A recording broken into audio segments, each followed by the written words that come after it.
রাজশাহীতে দেশব্যাপী শিক্ষার্থীদের ওপর হামলা ও হত্যার প্রতিবাদে এবং ৯ দফা দাবিতে ঢাকা রাজশাহী মহাসড়ক অবরোধ করে ছাত্র জনতার বিক্ষোভ কর্মসূচি শুরু হয়েছে।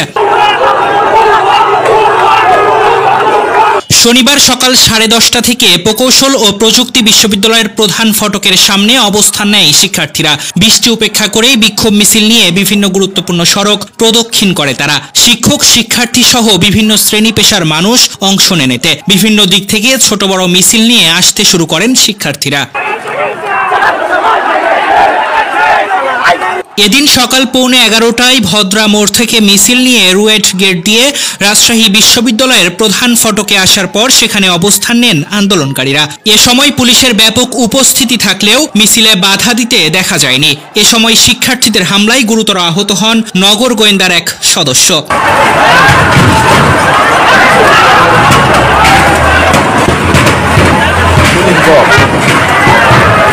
এ সময় আন্দোলনকারীরা বিভিন্ন স্লোগান দিয়ে সরকারের পদত্যাগ দাবি করেন।